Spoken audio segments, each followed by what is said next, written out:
السلام علیکم ورحمۃ اللہ وبرکاتہ۔ نحمدہ ونصلی ونسلم علی رسولہ الکریم، اما بعد، فاعوذ باللہ السمیع العلیم من الشیطان الرجیم من ہمزہ ونفخہ ونفثہ۔ قد کانت لکم اسوۃ حسنۃ فی ابراہیم۔ معزز سامعین کرام، سنن دارمی میں 435 نمبر ایک بہت خوبصورت حدیث مبارکہ ہے۔ جابر بن عبداللہ فرماتے ہیں رضی اللہ تعالی عنہما، ایک دن سیدنا عمر بن خطاب رضی اللہ تعالی عنہ عطا بنسخۃ من التورات، تورات کا ایک نسخہ لے کر رسول اللہ صلی اللہ علیہ وسلم کی خدمت میں حاضر ہوئے اور کہنے لگے، اللہ کے نبی صلی اللہ علیہ وسلم، انی وجدت نسخۃ من التورات، مجھے تورات کی یہ ایک کاپی ملی ہے، اور اسے کھول کر پڑھنا شروع کر دیا۔ جب عمر بن خطاب رضی اللہ تعالی عنہ نے تورات کو پڑھنا شروع کیا تو پیارے آقا محمد رسول اللہ صلی اللہ علیہ وسلم، ان کے چہرے کی رنگت تبدیل ہونے لگی۔ سیدنا ابو بکر صدیق رضی اللہ تعالی عنہ قریب ہی موجود تھے۔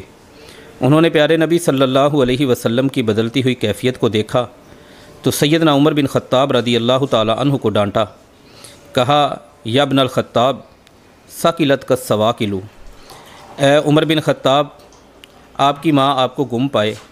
اما ترا وجہ رسول اللہ صلی اللہ علیہ وسلم، کیا آپ اللہ کے رسول صلی اللہ علیہ وسلم کے چہرے کو نہیں دیکھ رہے کہ آپ کے تورات پڑھنے کی وجہ سے ان کی کیفیت کتنی بدل چکی ہے؟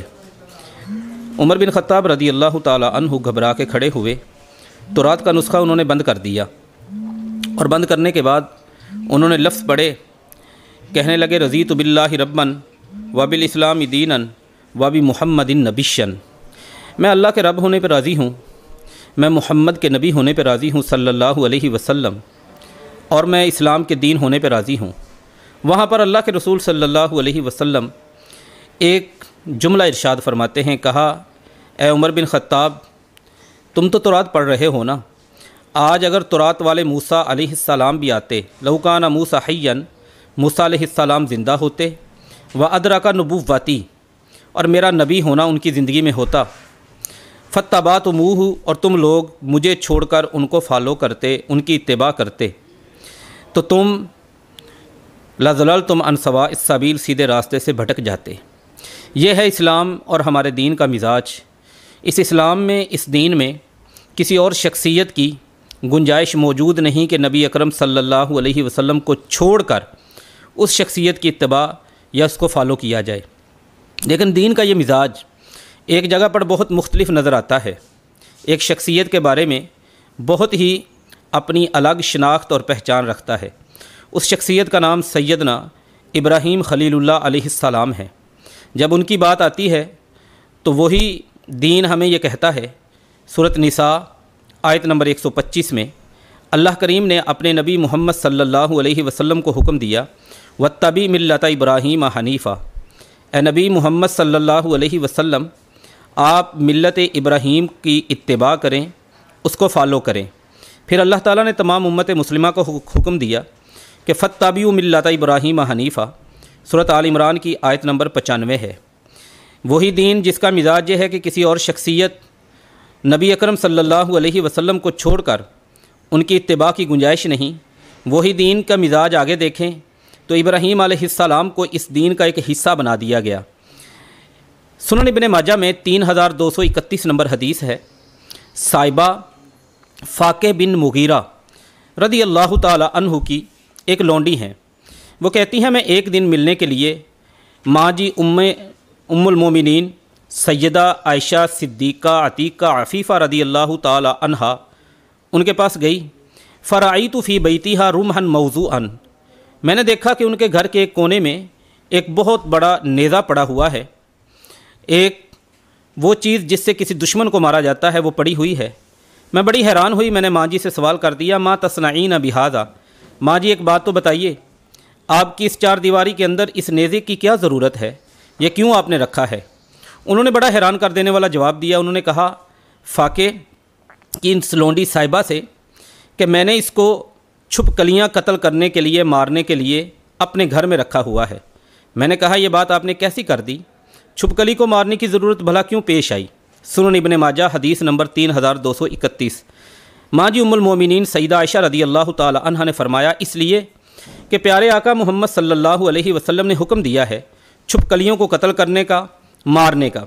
اس کی وجہ یہ ہے کہ جب لما القیا ابراہیم علیہ السلام فی النار، ابراہیم علیہ السلام کو جب آگ میں ڈالا گیا، اس دھرتی کے جتنی بھی چیزیں تھیں سب کی کوشش اور کاوش یہ تھی اس آگ کو بجھا دیا جائے، سوائے اس چھپکلی کے انہا تنفخ علی ابراہیم، وہ ابراہیم علیہ السلام پر آگ کو اور بھڑکانے کی کوشش کر رہی تھی۔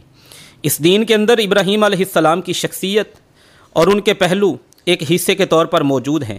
ایک دو اور چیزیں بڑی سمجھنے والی ہیں۔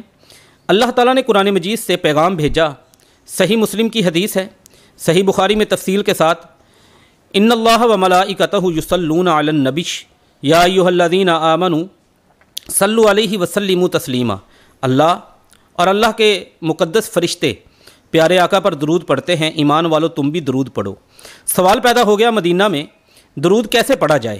درود کا مطلب پیارے آقا کے لیے رحمتوں کا سوال کرنا۔ کیسی رحمتیں ہوں، سوال کیسا ہو؟ تو جب وہ رسول اللہ صلی اللہ علیہ وسلم کے پاس آئے، قالوا کیف نصلی علیک، صحابہ کہنے لگے درود کیسے پڑھنا ہے؟ تو اللہ تعالیٰ نے نبی اکرم صلی اللہ علیہ وآلہ وسلم کی زبان سے ان رحمتوں کو طلب کرنے کی کیفیت کے لیے جس نمونے کو بیان کروایا وہ ابراہیم علیہ السلام کی ذات تھی۔ اللہم صلی علی محمد وعلی آل محمد، اے اللہ محمد اور آل محمد پر اپنی رحمتیں نازل فرما دے۔ لیکن ان رحمتوں کے نزول کی کیفیت کیا ہو؟ کہا یا اللہ کما صلیت علی ابراہیم وعلی آل ابراہیم، جس طرح تو نے ابراہیم علیہ السلام پر اپنی رحمتوں کا نزول اور آل ابراہیم پر اپنی رحمتوں کا نزول فرمایا تھا۔ قرآن مجید یہاں پر ہمیں یہ حکم دیتا ہے لقد کان لکم فی رسول اللہ اسوۃ حسنہ، آخری پیغمبر محمد صلی اللہ علیہ وسلم کی زندگی میں تمہارے لیے بہترین نمونہ ہے۔